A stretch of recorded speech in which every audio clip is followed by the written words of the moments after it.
Hey Duluth, I'm Mayor Roger Reiner. Welcome to another episode of Welcome to Duluth. So this is the podcast that we do on a regular basis where we take the opportunity to have some more in-depth conversations. You know, we do everything in 90-second or less social media bites these days, but I know there's a lot of appetite for something that's longer format. And so with this, we try to have some conversations about core city services, some of our key partners, some of the nonprofit activities in the community, big events in the community, and also just some interesting individuals who are doing things in our community that really are worth a little bit of exploration. So excited today to have the brand new, not I guess fully brand, I mean brand new. Brand new, let's stay with brand new. Executive Director of Visit Duluth, Haley Hedstrom. So Haley, thanks for taking time out to chat this morning. Yeah, absolutely. Thanks for having me. I appreciate it. So, I think of, I'm going to get into the,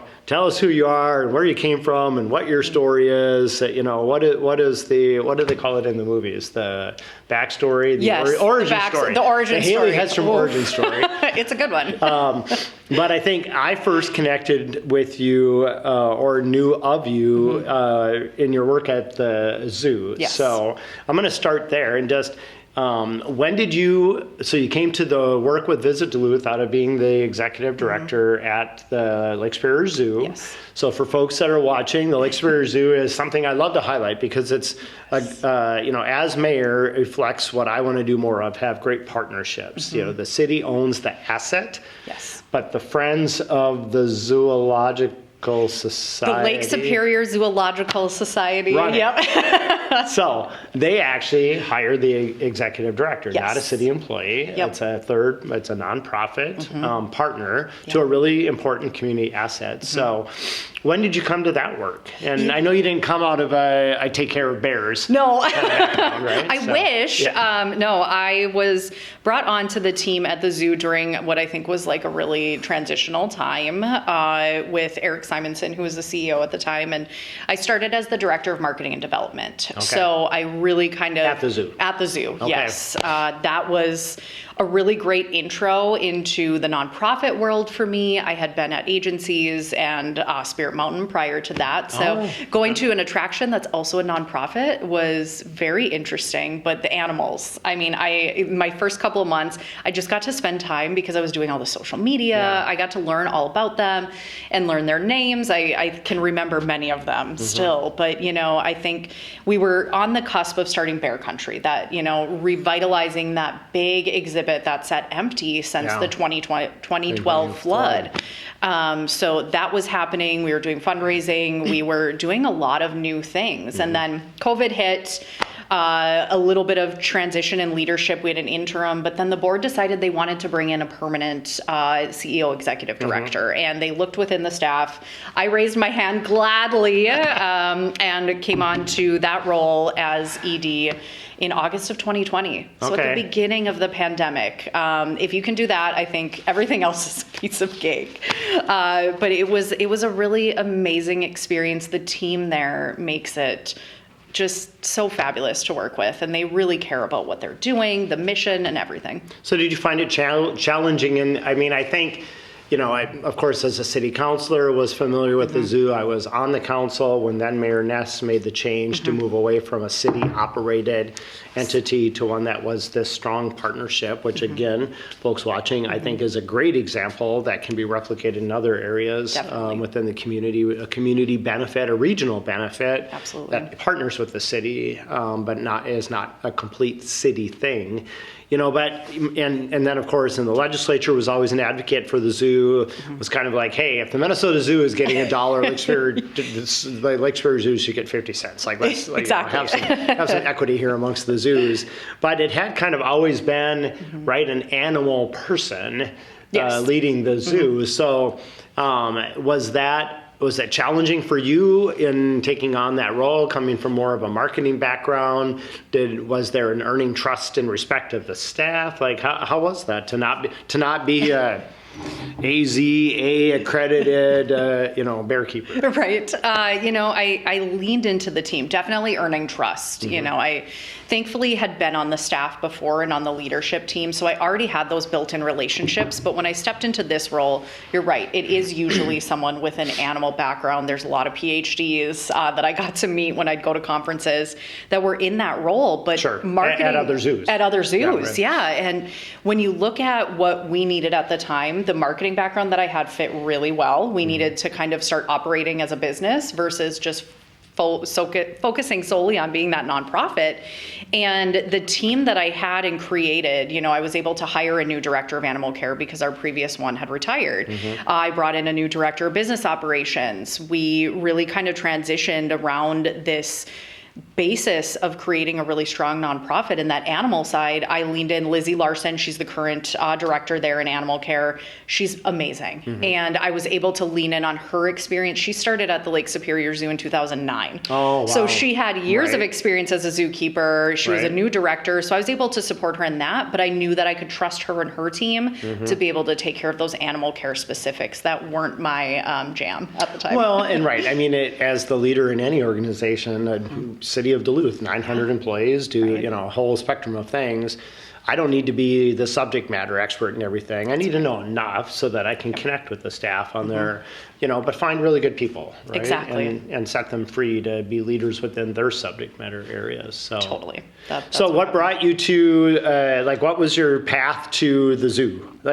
Oh, the path to the zoo, so at the time when I saw the job be posted, I was working at a local agency. I was at Faster Solutions, Okay. and I see this job come up, director of marketing at the zoo, and I'm like, that's my dream job. I love it. It's wild. I feel so lucky in that I've been able to come into these roles that really have been like a dream of mine. I feel a lot of gratitude for that. But I saw that and I read it. I'm like, I can do this. I love zoos. I love animals. I really care about the Lake Superior Zoo and its future.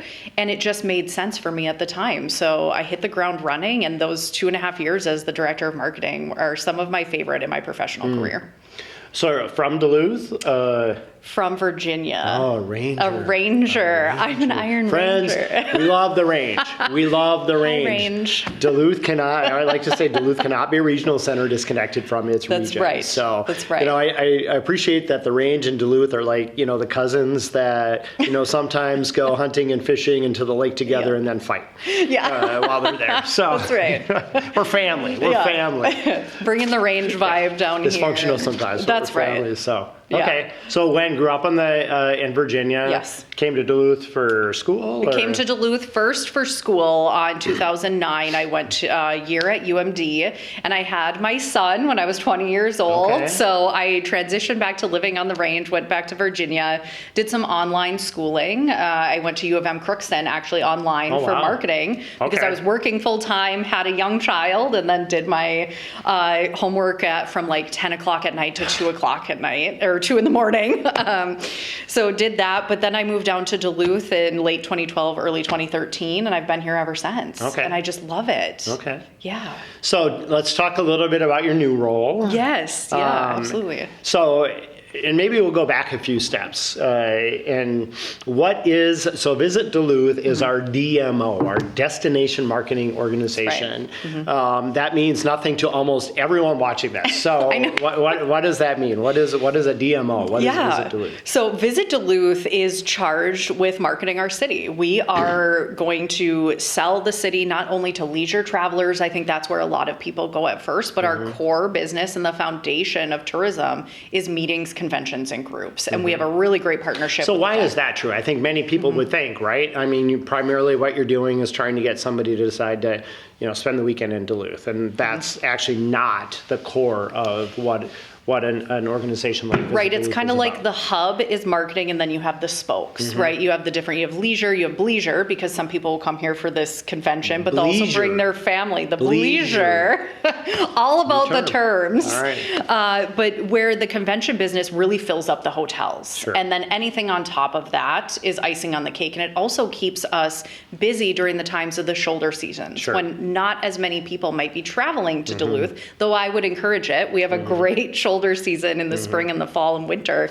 But, you know, that convention business really helps our restaurants, our, you know, hotels, lodging establishments. It builds that tax base. When we have, you know, 500 to 1,000 to 2,000 people coming to Duluth, there's the deck parking lot right now. I park there too, and it's full. I know there's like an Essentia convention right now. I was there yesterday. Yes. I'm like, what is like, yes, I know my normal spot was not available, but it's good to see because I'd rather park on the top because we're so busy with the groups at the deck. Let's just acknowledge that's not how most people think. I know, but that's my job, right? My normal spot is not available. That's a good thing. That means it's busy. That's right. Yeah. You know, we want that busy. We want people coming to Duluth no matter what it is. I think, you know, medical tourism is a thing too. We have great partners in Essentia and St. Luke's, and people will come to Duluth to see doctors, specialists, things like that. So across the board, you know, we're just bringing people to Duluth and growing that tourism tax. So my recollection, you know, in one of the stories in my own career was the year that I spent leading the deck during the pandemic, which was a tough time. But, you know, my recollection was that spring was, you know, when we think about the year, summer is, you know, busy with all the things. In fact, summer was a little bit challenging from those bigger planning events because there wasn't a lot of capacity because of the leisure travel. Winter, solid, especially with winter sports. Things like skiing and snowmobiling and thank you, Nathan Bentleyville helps. That's right. Bentleyville took a tough time of the year and really made it busy. And fall, of course, right? We're in the peak fall. I think this weekend is supposed to be peak fall colors near the Duluth area. So it was spring. That was maybe, is that still true that spring is one of the more challenging times of the year? I think so. You know, it's the weather is so unpredictable. Or maybe the time of the year when it really is important to go after that big book of business. That's right. You know, the weather's unpredictable. So you might not be able to enjoy Canal Park because it's covered in snow. Spring in Duluth is unpredictable. You know, we don't know what it's going to be. If we could just get like some 60s and sun, that would be great in April. But sometimes it's foggy. Exactly, and you can't see the lift bridge, so you don't know. I feel like spring is that one part that we want to be able to kind of optimize and see what can we create in our local economy, like you said, events that will bring people in during a time when it's a little bit quieter. But it is also nice because it lets everybody get prepared for the busy summer ahead. True, right? I mean, at some point in the year, you need to do your refresh. Exactly. You need new staff training. You need to like have the mental space to be strategic and think about what the year ahead looks like. So, you know, a couple months on the job, what are your, before we go there, I'll take another step back. So the relationship between Visit Duluth as a DMO, and a DMO is actually a thing in legislation. It's a legal term. It's in the state legislation, and it matters because we collect tourism taxes in Duluth, hotel, motel, food and beverage, and they are intended for promotional purposes and to do things like help support a DMO, an official destination marketing organization. So the relationship between the city and Visit Duluth has been strong and weak, and I hope is growing stronger again. So. I mean, what is your impression from having been in the industry, if you will, both first in marketing and then at the zoo and now stepping in this role? Like, what does the right relationship look like between the city and our DMO? I think we're there. I think with the new agreement that was put in place in March of this year, I think we're in a really good spot. There's been a lot of transition. We've tried different things over the years, but I think returning the marketing efforts and the discretionary allocation of tourism tax to the DMO as Visit Duluth is the right partnership because we're supporting the city in a way that's beneficial, but you don't have to worry about the social media posts and what are we going to put on TV and all of these different things. We take that on. And, you know, I served on the Visit Duluth board in 2020 and 2021. I was on the Tourism Advisory Board prior to that, or right after that, and then the working group last year. And so I've been really just intertwined in all of this, and saw how these transitions have played out. And we've seen successes. We have a brand, refresh that came in the past couple of years, but right now I feel like we are on the precipice of really creating an even stronger relationship with the city of Duluth and being able to see that success that will grow our tourism tax base as well as support the entire economy. Right. And of course our residents. Right. You're lucky to live in Duluth where we have these amazing attractions and you have, a beautiful big Great Lake in your backyard. That's all because of tourism and, these great places to eat, breweries, things like that. We're improving the quality of life with tourism for our residents too. And I think you mentioned the working group. So one of the things that I started almost immediately once I took office, because I was concerned about the relationship and frankly, approach this from a fundamental position of that's not what the city does. We're friends, we're not tourism experts. Like we're streets, utilities, we're public safety, trying to work, focus on economic development and housing. We are not by any means tourism experts. So, and I'd had the opportunity as both a counselor and a legislator to see how the DMO, see what a DMO was and why it was important. Yeah. And, for folks who might be watching, it's important. You will hear DMO language all the time, right? Visit Brainerd, visit St. Paul. Yes. Like those are also DMOs, destination marketing organizations for those communities. But I think you hit on something that is really helpful. Two things that I think are helpful for listeners to know. One is we get a lot of benefits from having a strong tourism economy. Yes. It's just a list of things that Duluth wouldn't have if not for being a visitor economy.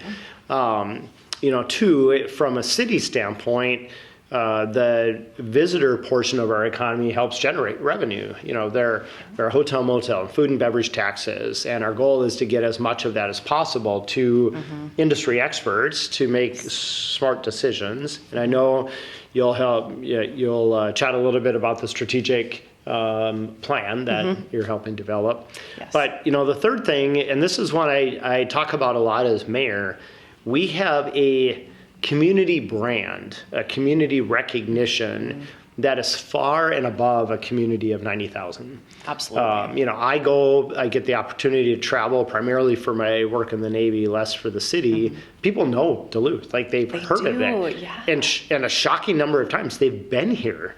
Right. So, maybe say a little bit about, and any of those things, like what your perception is of the role of Visit Duluth in our local economy, what it provides for the community, and also that brand we have as a community that we would not have if not for visitors. Well, when I first started this, right when I started this role, my dad grew up in West Duluth, and he sent me a picture of what Canal Park used to be. Oh, sure. And, and I had the seen famous, it. right? You got to describe this, because now it's, we're three there. generations removed. Yes. And people don't know. So the famous photo. This photo of all of these cars, junk cars. And like junk and this trash. Is actually not AI or chat generated. This was real. No, it's not. It's real. And all of the work that's been done until this point, I responded to the text and I said, I wouldn't have a job if so many people hadn't invested in what is now the Duluth brand. Yeah. We see the lift bridge, that's iconic, but Canal Park has really, that transition and revitalization over the last several decades has made it what it is. But also Duluth is this very, wide destination in that we have Lincoln Park, we have West Duluth, we have, Lakeside, Brighton Beach. We have all of these things, these kind of niche neighborhoods that I think so many people are able to find and curate their own experience that might start in Canal Park and then branch out from there. So that's where I feel like that brand really can come to life for anyone. And I think you just hit on something that's important, and that's again where I think a strong partnership between our DMO and the city is important. I always challenge friends and visitors that I get a chance to interact with to get out of Canal Park. Everybody knows Canal Park. Yes.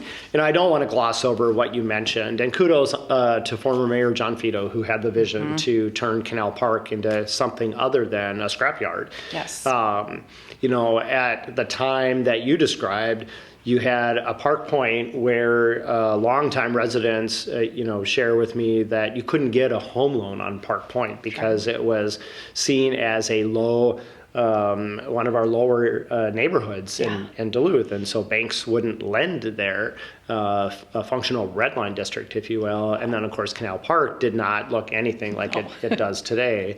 And now we're at a point where and I like to say, as we were working on funding for repairs to the aerial lift bridge, the aerial lift bridge, the ALB, as we like to say inside City Hall, isn't just any bridge. No. It is like the bridge of the state of Minnesota, most iconic bridge in the state. And the Coast Guard will tell you that if the bridge has to be up or down, it will be up because maritime traffic is important for our port.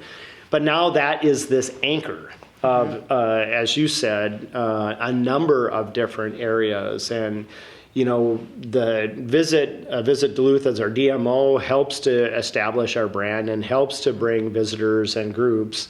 And then I think our challenge as the city is, how do we build out that broader vision of connecting a medical district to an entertainment district downtown, to Canal Park, to Bayfront and Pier B, Lot D, which we've talked about on Mayor Socials lately, and then across the freeway to Lincoln Park, and even through our athletic areas out to West Duluth. There is a natural linkage of all of these kind of waterfront adjacent activity areas, all of which you can help people know are there, and then we can help people move to and from and through, easily and safely. Yeah, and when we're talking about this, we just started work on the 2026 visitor guide, and we're building a new map, and I'm so excited. We're partnering with Madden Media, who's our marketing firm, and they are going to create this beautiful kind of interactive map, and we have to pick landmarks. So obviously the lift bridge is going to be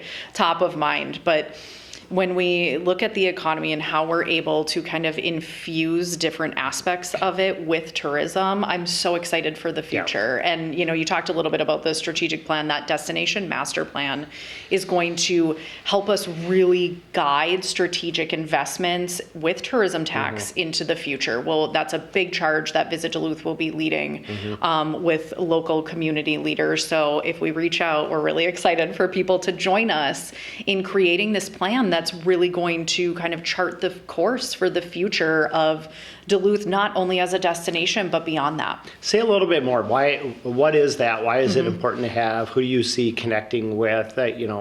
I know it's going to be more than just kind of traditional stakeholders. Yes. It's so important to have a plan like that, because as we look at the tourism taxes, for example, when we're investing those funds, and especially the discretionary ones that we now have as our charge to grant out to other tourism-based entities, events, etc., we want to have a guide that helps us plan for the future and make those right investments that are going to pay off in spades, that ROI, that return on investment. Right. Where are we going to get the most bang for our buck? What are we bringing to the table as a destination, not only for those leisure travelers, but for conventions and groups too? I think that's a piece I really want to keep hitting on that because of how important it is to the economy overall. But when I think about the leaders, yes, we want the hotel, motel, we want that partnership, food and beverage, but we want to branch out. We want people from the county. We want, the city to be a part of it. We want higher education, ISD 709, all of these pieces are a part of the pie. And we want to make sure that everyone has a seat at the table to help us really create a plan that is not only visionary, but we're going to keep that plan, and it's going to be a living document. It won't go on a shelf and get dusty, and we go, okay, we did it. And, it's going to be what we live, breathe, sleep, and eat for, 5 to 10 years. Earlier, we had the launch of the Imagine Downtown plan. Yeah. And in my comments, I said, my team knows that I really dislike the words consultants and plans. Not thinking that the consultant who developed the plan was like right over here, and I felt badly. But it was kind of to that point, hiring a consultant can feel like a passive activity, and then a plan that doesn't get implemented, really is not a good use of resources or people's time. So, my understanding of this master plan is it really is intended to be a strategic document that guides tourism-related investments. And, I think you mentioned something this historically, the city council has made some small tourism tax allocations here and there. And we've changed that process now so that it's actually the DMO that makes those decisions, so that you have an ability to align them to not just an event that's happening, but an event that's happening that's making an impact and helping grow the industry and helping to increase more visitors. Are you concerned? We're hearing national headlines now about impacts to tourism based on the national geopolitics and tariff wars and things like that. The headline lately is about Las Vegas. What are we seeing locally? I think we are really focusing on our core market versus that growth market. Okay. So we're looking at, the Twin Cities is our bread and butter. People love it's an easy, someone described it last week as it's 2 podcasts away to drive up to Duluth. So 2 podcasts of this, watch this one and pick another one. And then you'll be in Duluth from, St. Paul. Yeah. So it's easy to drive up. And then, you have that radius, whether it's, Fargo or Bemidji, Brainerd, Milwaukee, I've driven to Milwaukee, so y'all can drive up here too. I think we really focus on that because it's something that people are craving. They want that natural experience that Duluth has to offer. And then, they can start in Duluth, have a really great time, and then go up the shore. We have such a beautiful transit. Exactly. Right? That's where, people are going to stay here, drive up, they'll go, Gooseberry, Chattahoochee, all of these things are so key to bringing that. So I, obviously cautious optimistic about this as we look towards the future. But I think we have such great partners in a place that are willing to work with the DMO as us that will kind of insulate us from any issues that places I know Las Vegas is definitely struggling. Well, and the data shows we're holding our own. We are. I know last year as we looked, into the fuzzy crystal ball, I remember having this conversation with the council last fall. We were projecting a decline, just given all of the things, and that's not what's materialized. So you haven't seen a ton of growth, but I think fair to say we're holding our own. Absolutely. As a destination. Especially when you look at not just Duluth by itself. If you look at it across the board from other destinations in the state, we're performing better than them. So I think as you look at those figures, it's important to look at, we have our tourism industry luncheon on November 12th. I have to plug that. Please come. But when we look at that data, we want to make sure it's taken in context of the entire state and other similar destinations versus, us and, New York City or, or worse, just us. Exactly. Which we tend to do a lot of. We do. I always talk about my competitors in the market space, which are the other regional centers. So, what are they doing about any of the issues that we're working on or investments that we're making or services that we provide? In isolation, it's not helpful. In comparison with your peers is very helpful. Yeah, and it gives a sense of, okay, A, we're not alone, and we have people that are if there's trends, we can look at that, but B, let's look at it from that holistic kind of perspective versus just saying, oh, well, compared to last year, here's where Duluth specifically is at. We want to be able to look at the entire market and see how we perform against it. So another area that I think a strong partnership between the DMO and the city is important is tourism infrastructure. Yes. And I don't know that that's something that people watching may have given much thought to, but of course there are things we literally build and plan for that are, meant to make Duluth an attractive place to visit, an easy place to visit, comfortable place to navigate while you're here. And that partnership is helpful because the city can help finance some of that through allocations of tourism taxes, can work with the legislature. Please, legislature, a bonding bill this year. Please, a bonding bill. Things like investments in the aerial lift bridge. So, again, just a couple months into the role, but with past experience, what are the top 2 or 3 places where you see either a refresh or new investment as being a priority in kind of the built environment? I love that question because I think it's so exciting to look to the future and where we can get to. If you think about Canal Park, you know, wayfinding, is there grants, you know, I love the tourism tax kind of infusion, but how can we match that with a grant, whether it's public art, you know, bringing these spaces to life. We've started doing that really well. And I think if we can continue to hone in on what's going to, like you said, make our destination more attractive, Canal Park, we would love to see some funding go into some refresh, especially wayfinding, when people think about, you know, how do I get from Canal Park over to, you know, Pier B? And it seems obvious to us because we live here, but let's make it easy for them. And as I've traveled to other destinations, I've seen, you know, how people will take their brand and really infuse that in signage and, you know, like I said, the art, but Canal Park, big one. Love the And let's, before we come off the canal, I mean, it's a little tired. Yeah, right? let's give it that facelift. The big investment now is several decades old. You know, people still come because the lake and the bridge. But what could it be if it were just refreshed and updated? And for gosh sakes, I want the lighthouse on your entrance to Canal Park. I want the light to work and the clock to work. That's right.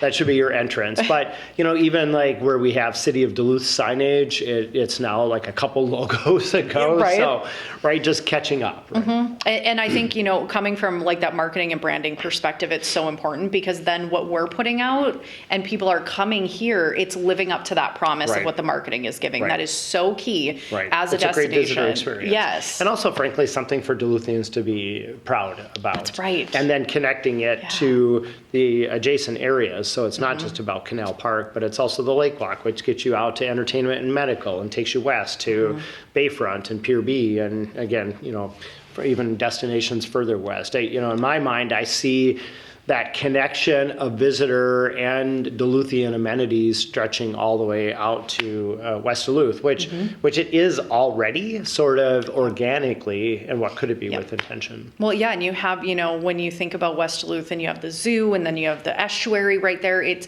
again, the biking, Spirit Mountain, the hiking, you know, the DWP, all of these things kind of culminate into that, like I said before, that itinerary, that people, an a la carte menu, if you will, of if you come to Duluth, here's the reasons why you should stay more than just the day. We want you to spend a couple of nights. Leisure. You can come here for a conference. You can bring your family. They can do things while you're busy learning, and then you can network, you know, go grab a beer at Blacklist. Add a day or two on to either end of your... Yeah.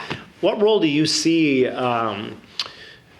sports tourism playing within our local tourism economy? I mean, we have hockey tournaments, certainly. We have soccer tournaments, certainly. But last weekend or the weekend before, we had a big mountain bike gathering at Spirit. I mean, is that a thing? Is that a... Yes, okay. It very much is. I'm learning more about that, especially from the staff that I work with now that have been at Visit Duluth through many different transitions. And I think it's a natural fit. You know, if you look at the sports, like you said, there's hockey, you know, we have these tournaments, but sports is more than just that because you have the hiking, you have the biking, I mean, skiing, snowboarding, the cross-country trails. It all, again, comes back to giving guests and visitors so many different options. But I think sports marketing and bringing people in, whether that's tournaments or beyond, is key to growth. And it's also about diversifying revenue streams too. You know, we want to make sure we're not just, like we said, just Canal Park. We have so many different options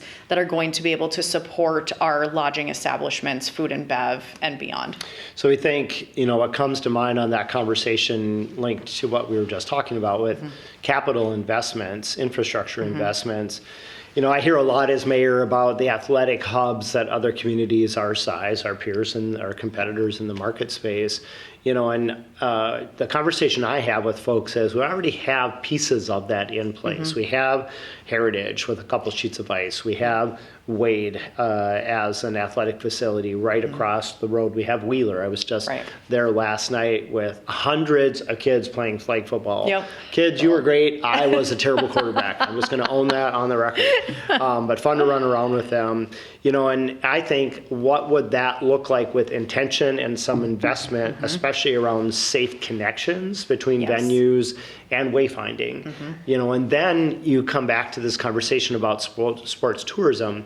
Now, what does it look like when you have a business district in Lincoln Park and a business district in West Duluth, both really adjacent to in terms of food and beverage and lodging stays, and I think we skip over often folks that end up in Duluth because they visited.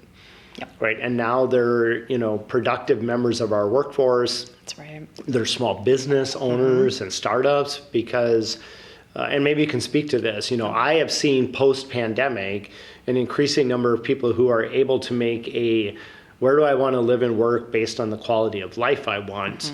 And that decision around Duluth is often connected to those natural resource amenities you were talking about. Yeah, I think when you look at people that visit here and then say, I want to move there, right? We've all done it at one time or another when we've traveled When you came from the range. Yeah, exactly. Like, I came down here as a kid and my family, Duluth was like a destination for us, literally from the range. It was the mall, it was Canal Park. I remember there used to be a Burger King in Canal Park, and I remember doing that for like the 4th of July. My grandma always wanted to go. Raise your hand if you remember the Burger King in Canal Park. So, but I think people move here because we've been called this climate refuge. We have a beautiful quality of life in terms of the views and the aesthetics, but also the amenities that we offer in, our workforce and the economy. So I think we encourage people that visit Duluth to look into that. We, share those things, little pieces on our website, and then direct people, whether it's to the chamber or to the city, things like that. But it's so important to consider the locals that already live here and those that might choose to live here in tourism too.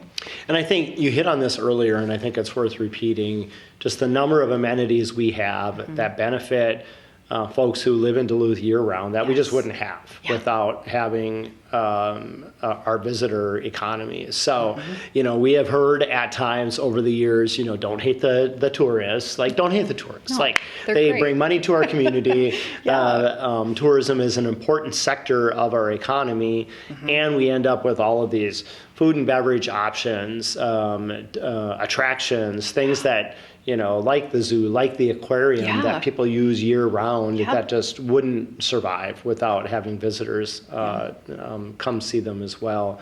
But then I also think about the benefit to our community of that really national level brand recognition. And it does, you touched on something that I think is important to acknowledge. And it can be a challenge because people, and this is not anecdotal, there's enough evidence to show people are choosing Duluth for quality of life, for climate stability.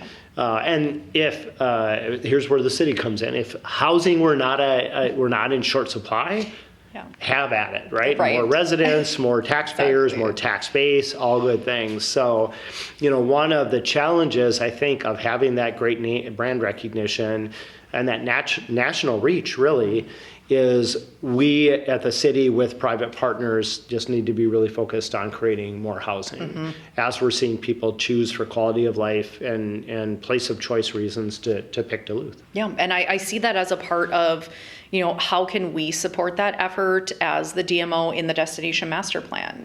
We have access to a lot of data with the various systems we use, and how are we able to compare that to, again, like or similar sized destinations to be able to say, this is why we need more housing in downtown and across the city. But how do we kind of build upon what's already been done with Imagine Downtown and these other plans, so it doesn't feel like, oh, like you said, we're just getting another plan and another firm, and we want to be able to elevate that and use the work that's already been done to help just optimize it and bring it even further. And I think encouraging with Visit Duluth as our DMO, leading that conversation in partnership with key tourism industry stakeholders and then the city, like you have really strong alignment. And we started off, with you saying, like, just being encouraged about where the relationship is at. Likewise, I see a lot of alignment and a lot of synergies. And I think, from a city standpoint, how do we support the work that you're doing? Where do those capital investments need to be made in terms of things like a refresh of Canal Park or investments at our athletic facilities so they can really be magnets for visitors for those off-season, shoulder season things that help drive that sector of our economy. But, it has always struck me how tourism helps us weather the tough economic times. And you mentioned it earlier, in the Great Recession, what we saw was people stayed closer to home. And they, instead of taking a trip overseas or instead of, going to, Disneyland, they came to Duluth. And so kind of like, I think what we're seeing now, we're doing okay. We're holding our own because people are taking those shorter trips in uncertain economic times, staying closer to home. And the other point I wanted to make, and this will be important as we work on this master plan, is we're a city with finite land resources. So as we think about growth, as we think about housing, as we think about the related economic development, unlike every other regional center in Minnesota, we can't expand. Rochester just annexed 400 acres for housing. Well, we have 3 neighbors. Proctor, Hermantown, Rice Lake, and a lake.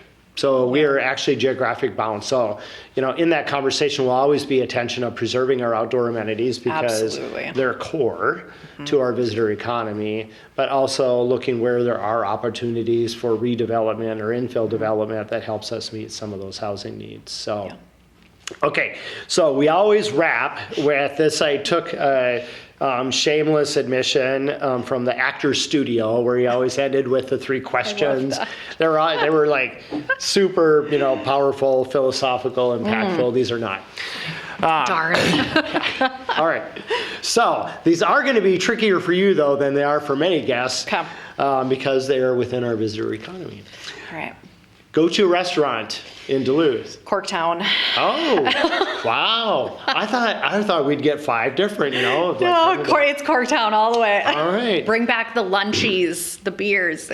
So when they moved locations, did your affinity move with, or did it go because of? Or? I was an original gal there. Really enjoyed, having their Reuben to die for, and the lunchies. I'm a Reuben guy.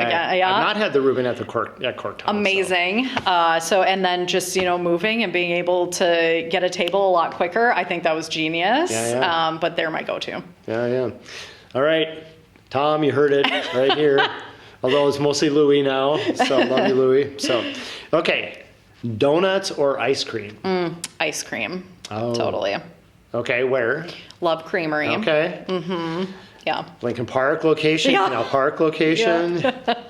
Got both. I really prefer the Canal Park one because I think being able to take that in the summer when it's just, you can go on the, the lake walk and enjoy it while you're watching the lake. Yeah. So here's the issue, Nicole. I love the Canal Park location, but my gosh, because I love seeing what our visitors are seeing and having a sense for what they're experiencing as well. But I mean, last weekend, I bet it was a 45-minute wait. It's very reminiscent of a spot in Portland. I can't remember if it's Portland or Seattle. It's a Salt and Straw, I think, and the line outside, very much like that. You're right. I was like, the least favorite expression in my household is they're printing money, which I say a lot, but they were printing money last weekend. It was, okay. Favorite annual Duluth event? I think I'm gonna have to say Boo at the Zoo. I have to say it, because I have so many fond memories of bringing my son there and dressing up and seeing the animals. I have to say it's Boo at the Zoo. I'm also a spooky girl, so that's why. There aren't good Halloween parties for adults. I'm just going to say that. I've heard. It's kids, and then it's college kids, and then if you're an adult, I love Halloween. I love costumes. I actually have go-to costumes in my closet. Nice. It's just not. So my favorite Boo at the Zoo story is my younger sister Simone, who comes and spends time with me, loves animals, loves the zoo. So we went to. I'm like, great, we'll go to Boo at the Zoo. And, here, friends, there's a little upcharge on the admission for Boo at the Zoo, as there should be. It's a popular event. That's right. Turns out she cared not at all about Boo at the Zoo. We put on the costumes, we go, it's like parking, it's busy. All she Very wanted to do was busy. look at animals. I'm like, You know. we could have done that any day. Right, exactly. Didn't have to be with the zoo. So happy to contribute too. Your favorite view in Duluth? It's going to be it's at Hawk Ridge. I really feel like also Animal Girl, so like during the migration, but Hawk Ridge and then kind interesting. of hiking up there. I think, I like to be able to see the tree line, and that's my favorite view. Interesting. Yeah. I, obviously know about the migration, familiar with the migration, but this year I actually took time to go out and spend some time and see the birding experts, like help people understand what they were looking at and be around the platform and listen to and look at the count. It was like, it's a thing. It is. Yeah. It's even a driver in tourism. We get birders that come here, and it's so cool. Actually, true story. Just parking and walking up to the platform, I counted license plates from like 9 different states. Yeah. Like I was really surprised. Super cool.